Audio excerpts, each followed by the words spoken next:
Olá, boa tarde. A ressocialização de presos é o tema do Jornal da Justiça, primeira edição especial de hoje. As reportagens foram gravadas antes da pandemia e mostram o desafio do Poder Judiciário em diminuir a superpopulação nas penitenciárias de todo o país e o trabalho de reinserir os presos de forma digna na sociedade. Vamos agora aos destaques do Jornal da Justiça de hoje. Brasil tem a terceira maior população carcerária do mundo. Quando eu me vi dentro do sistema penitenciário, trancado e condenado, agora eu não sirvo mais para nada. Será que eu vou sair desse lugar vivo? A formação educacional dentro dos presídios que transforma vidas. O importante é levantar a cabeça, deixar o erro para trás e seguir em frente. A importância de aprender uma profissão e trabalhar dentro e fora das cadeias em regime semiaberto. Trabalhar é bom demais, né? Tendo uma oportunidade, mais uma oportunidade para mim estar na rua e cuidar dos meus filhos. E ainda a volta por cima de quem passou boa parte da vida preso e aprendeu a aproveitar cada dia de liberdade. Só de ter ajudado nossos irmãos que estavam lá dentro sofrendo, eu ajudei vários deles.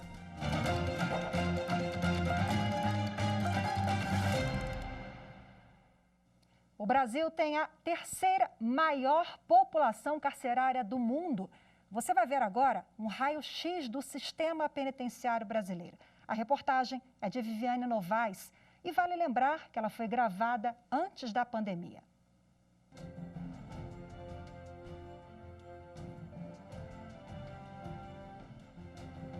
Tensão, violência, rebeliões. Problemas que assombram quem vive dentro de um presídio. Quando eu me vi dentro do sistema penitenciário, trancado e condenado, agora eu não sirvo mais para nada. Será que eu vou sair desse lugar vivo? Fernando foi condenado a 19 anos e 4 meses por assalto à mão armada e roubo de carro. Nos 6 anos e meio em que ficou atrás das grades, viu muito mais gente entrando do que saindo. O mais recente levantamento de informações penitenciárias mostra que o número de presos passou de 232 mil no ano de 2000 para 748 mil no ano passado, um aumento de 222%. É a terceira maior população carcerária do mundo. O problema é que não há espaço para tanta gente. As cadeias estão assim, superlotadas. A proporção é de 1,7 presos para cada vaga. Para abrigar todo mundo, seria necessário criar no país pelo menos 300 mil vagas. Aqui no presídio de Lusiânia, em Goiás, a situação é ainda mais grave. A média é de 3 presos por vaga. 507 pessoas se amontoam em 28 celas. Fernando não esqueceu como era conviver com até 15 presos no mesmo espaço. Vivi dentro de uma cela que era para ter 3, 4 pessoas, tinha 15. Aonde o calor humano é insuportável, porque você está num local, pode estar fazendo o frio que for aqui fora, lá dentro é calor 24 horas. Um banheiro para 10, 15 pessoas tomar banho, fazer necessidades, entendeu, do dia a dia. Entendeu? Então é uma coisa muito difícil, entendeu? Assim, superlotado, não tem nenhuma perspectiva de que a pessoa venha ter uma mudança dentro do lugar daquele. Uma auditoria do Tribunal de Contas da União mostra que o déficit de vagas cresceu 720% entre os anos de 2000 e 2016. Para diminuir a superlotação, o Departamento Nacional Penitenciário, ligado ao Ministério da Justiça e Segurança Pública, prevê a construção e ampliação de presídios.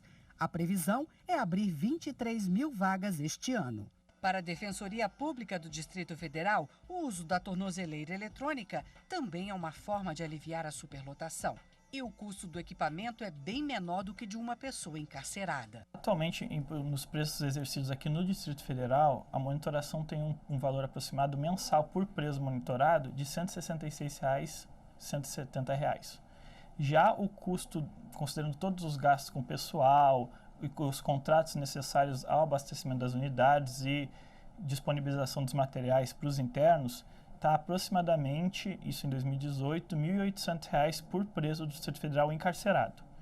Então, a diferença entre o gasto com a monitoração eletrônica, o gasto econômico, né, de valores entre a monitoração eletrônica e o do preso encarcerado, está uma redução de mais de 90% de economia entre um instrumento e outro.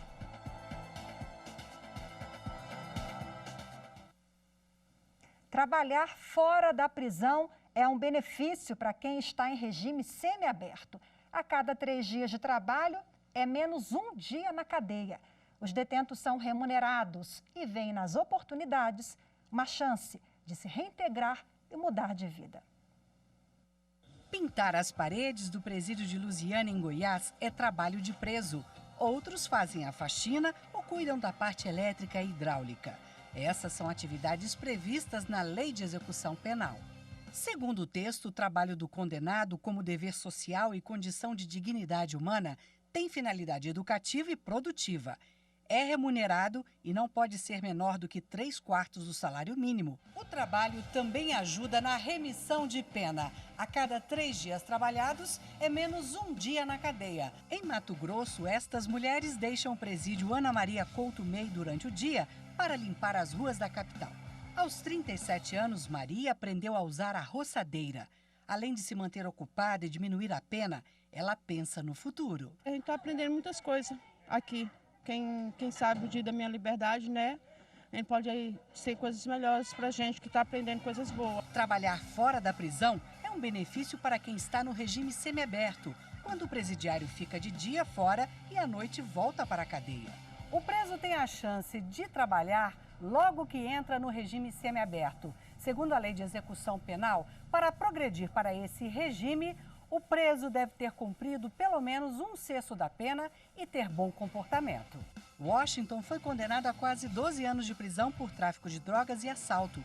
Ele está há 1 ano e meio no regime semiaberto. Já trabalhou na limpeza urbana, na periferia de Brasília. Agora é lanterneiro nesta empresa de aluguel de equipamentos para eventos, como ar-condicionado e aquecedores. Trabalhar é bom demais, né? Tendo uma oportunidade, mais uma oportunidade para mim estar na rua e cuidar dos meus filhos. Liberdade é bom demais, tem preço que paga. Kleber trabalha na mesma empresa que Washington. É motorista, profissão que exerceu antes de ser condenado a quase 13 anos de prisão por falsificação de documento e violência sexual. Tem que agradecer, como eu falei, a oportunidade, né, que as empresas dão pra gente lá, a confiança, né, pra gente voltar à vida normal, né. Dá até mais ânimo para você ter mais paciência para acabar de pagar o restante sim, da pena, né. O dono da empresa conta por que decidiu contratar Kleber e Washington. Ele está muito disposto a trabalhar e muito disposto a dar resultado. E isso é satisfatório para você que emprega? Demais, porque o trabalho flui sem a gente estar tendo que complementar durante o período de trabalho, sem ter que estar dando coordenadas, dando diretrizes novamente durante o dia. Ele já sabe o que ele vai fazer, ele executa, ele termina, ele dá resultado e assim que funciona. É bem prático. Mas nem todos os presidiários têm a mesma sorte. No Distrito Federal, 1.350 presos estão cadastrados pela Fundação de Amparo ao Trabalhador Preso. A maioria ainda não conseguiu um emprego.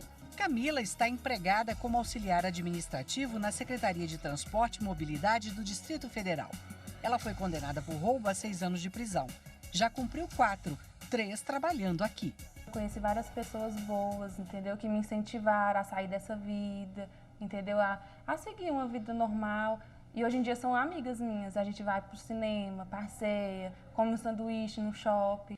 Agora pensa em fazer um curso superior. Eu queria me formar em Direito. Eu acho muito massa Direito. E por que não, né? Né? E eu posso fazer, né? Tiago trabalha como pintor há 3 meses no regime semiaberto.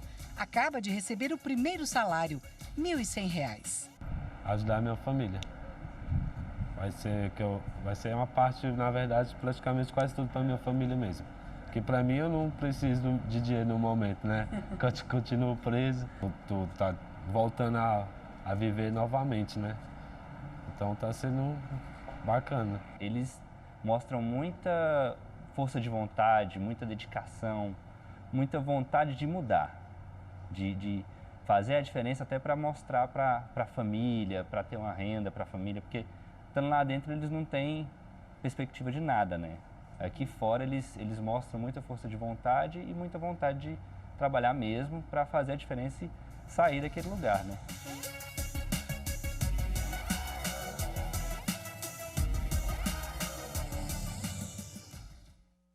E veja a seguir o trabalho e a educação como principais ferramentas de ressocialização.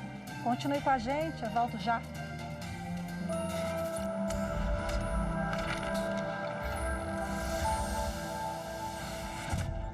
A Constituição Federal foi o avanço civilizatório mais importante que o Brasil já observou em sua história democrática. Ela deve ser preservada, defendida, e defender a Constituição é defender o próprio Brasil.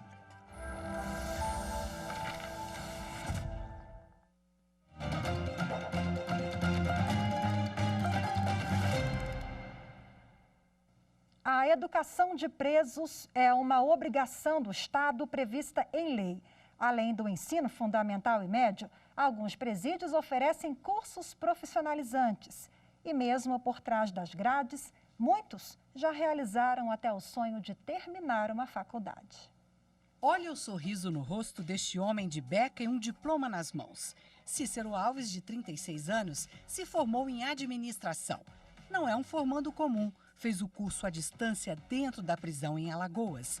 E a formatura também foi no lugar inusitado, o Tribunal de Justiça do Estado. Cícero ficou 10 anos preso por latrocínio, ou seja, roubo seguido de morte. Mesmo nós privados de liberdade, com as falhas que nós cometemos no passado, a justiça em si, ela não vê esse lado, mas vê o lado das pessoas que realmente se interessam em sair melhor do sistema prisional, que realmente falhou. Mas o importante é levantar a cabeça, deixar o erro para trás e seguir em frente. Ele seguiu em frente estudando. Foi convidado pela Universidade Federal de Alagoas para escrever um artigo deste livro sobre educação em prisões. Quando a gente vê um fruto dessa natureza, um trabalho que está ali lado a lado com o trabalho de professores doutores, que são pesquisadores experientes, e o trabalho dele não está aquém de nenhum deles. Cícero foi o primeiro preso do Estado a terminar um curso superior enquanto cumpria a pena. Ele está lançando a história dele. E está servindo de exemplo para os demais presídios, está dando palestra, inclusive, do que é que ele deve encontrar das pessoas que estão ali, para não ficar inerte, não ficar parado. Oferecer educação a presos é uma obrigação do Estado prevista na Lei de Execução Penal. O texto diz que a assistência educacional compreende tanto a instrução escolar quanto a formação profissional. A cada 3 dias de estudo, a pena diminui 1 dia. O simples ato de ler também reduz o tempo atrás das grades. Para cada livro, a redução é de 4 dias. Só há um limite, 12 livros por ano. Olha aí o pessoal da Paraíba estudando numa sala de aula dentro da cadeia. Medidas como essa, elas vêm para contribuir para que nós possamos tornar cada vez mais eficiente o processo de reinserção social e o processo de execução de pena. Além de ensino fundamental e médio, os presídios oferecem cursos profissionalizantes. Arão, que cumpre pena de 9 anos por tráfico de drogas, já fez vários. Lavanderia hospitalar, mecânica, auxiliar de construção civil e serigrafia. Poxa, então você tem um monte de profissão aí pela frente, hein? Sim. Eu me preparei bastante. Muitos presos conseguem emprego quando ainda estão cumprindo pena. É o caso de Arão. Ele entrou para o regime semiaberto há 2 meses e já conseguiu trabalho como eletricista no governo do Distrito Federal. E como é que está sendo essa sua experiência de trabalhar já nessa área? Maravilhosa, né? Porque eu adquiri a profissão dentro do presídio e quando eu vim para o semiaberto já vim trabalhar na mesma área que eu me formei lá dentro. Agora estamos no Centro de Inserção Social de Lusiânia, no entorno de Brasília. Esses detentos da Cela 14 estão começando a estudar literatura. O projeto Página Virada é coordenado por um ex-presidiário. A leitura não só pode te ajudar a aprender, mas também pode fazer você substituir algumas coisas que você tem na sua vida que é prazerosa, como o uso de drogas. O trabalho continua fora da cadeia com presos que já deixaram o sistema penitenciário. É o Clube do Livro. O clube se reúne 1 ou 2 vezes por mês, sempre em locais diferentes. Pode ser um shopping, uma livraria, um café. A literatura é o ponto de partida, mas o assunto vai muito além da leitura. A gente fala das mazelas, dos problemas que a gente tem, mas, poxa, a gente aqui aprende a fazer um currículo, a ir numa entrevista de emprego, a se postular da maneira correta, a se vestir da maneira correta.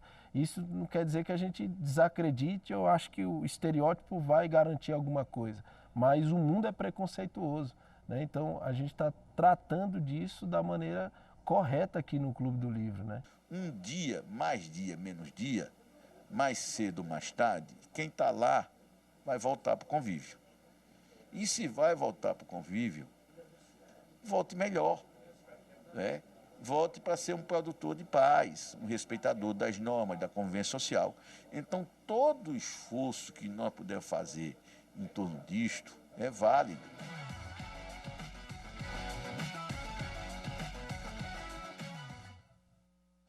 Um em cada 4 presos acaba voltando para a cadeia. A maioria não tem estudo nem profissão.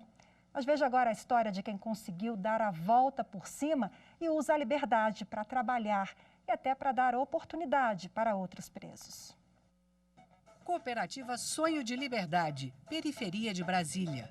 A madeira que a construção civil joga fora, aqui vira estaca, madeirite, pallet. Metade dos 40 trabalhadores já cumpriu pena em presídio. É o caso de Luiz Antônio Carneiro, o Luizinho.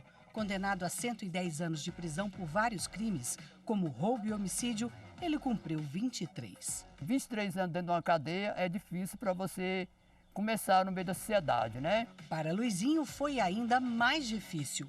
Até ser preso, ele nunca teve uma profissão.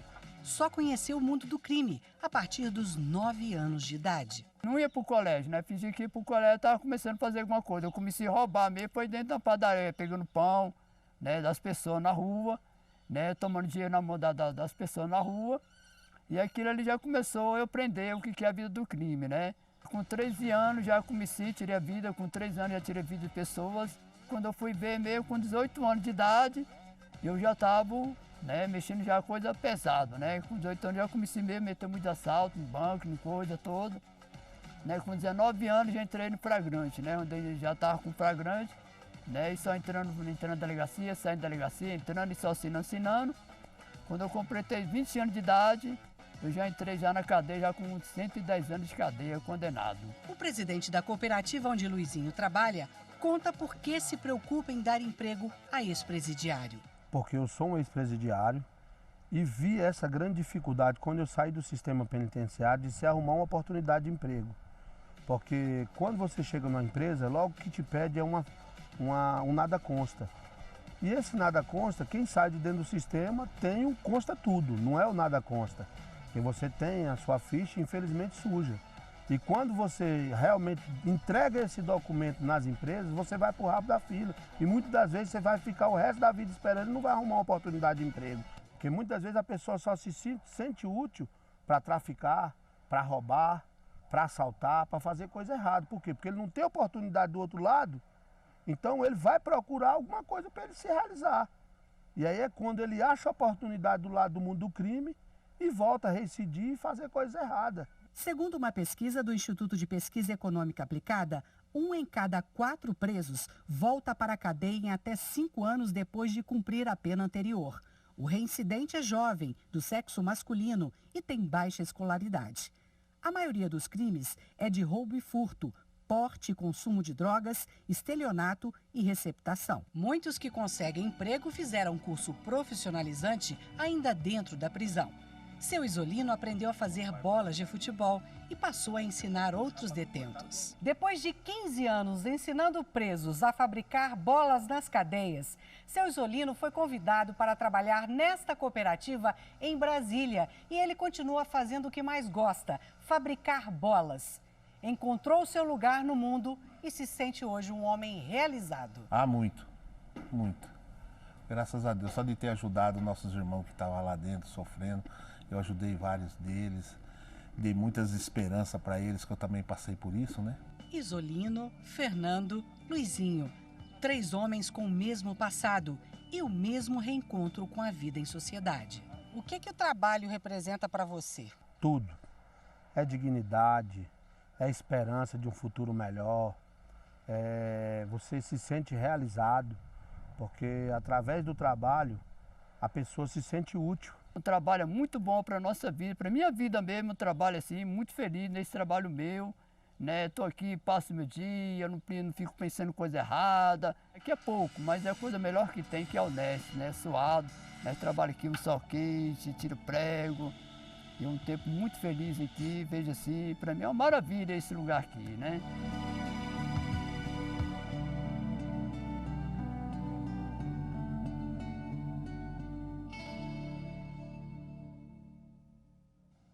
E no próximo bloco tem um bate-papo com o supervisor do Departamento de Monitoramento e Fiscalização do Sistema Prisional e de Medidas Socioeducativas do CNJ. O tema, os avanços, os programas de ressocialização de presos. Até já já.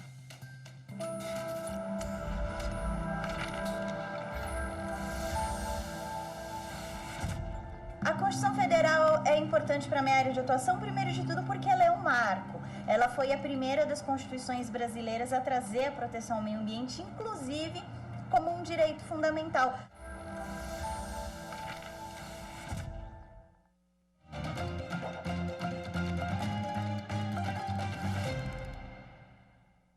O Conselho Nacional de Justiça tem se preocupado com a capacitação e reinserção de presos na sociedade. Para isso, tem realizado mutirões carcerários e assinado termos de cooperação com órgãos do Executivo para oferecer cursos e formação para os detentos de forma padronizada, como critério para a remissão das penas. Sobre isso, eu converso agora com o conselheiro do CNJ e supervisor do Departamento de Monitoramento e Fiscalização Prisional e do Sistema de Medidas Socioeducativas, Mário Guerreiro. Conselheiro, seja bem-vindo. Boa tarde para o senhor. Obrigada pela disponibilidade de conversar com a gente.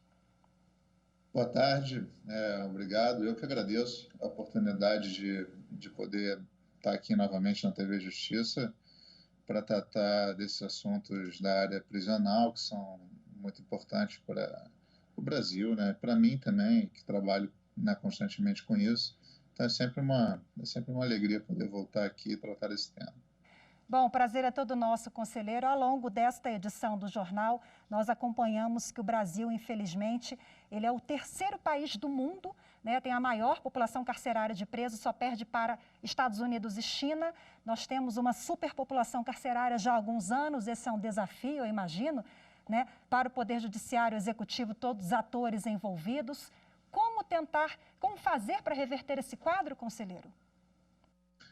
Olha, o Brasil realmente ele tem uma população carcerária que é impressionante, mais de 700 mil presos.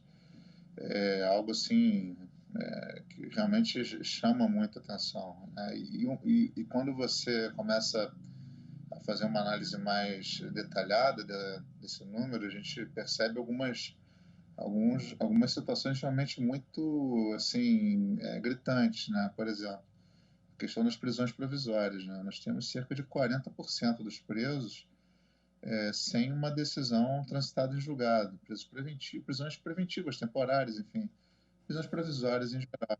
Esse é um problema grande. Nós precisamos também investir um pouco mais em alternativas penais. E a gente fala, por exemplo, monitoração eletrônica, prisão domiciliar, quando possível, quando nas hipóteses que a legislação e a jurisprudência autoriza. Então, assim, a gente tem algumas alternativas que poderiam levar a uma redução desse quantitativo de presos. Muitas delas necessitariam de uma alteração legislativa, mas também temos algumas que dependem mais de uma mudança de cultura mesmo, Mudar essa cultura de encarceramento sem critério, sem fundamento, sem prazo, presos provisórios há anos aguardando julgamento.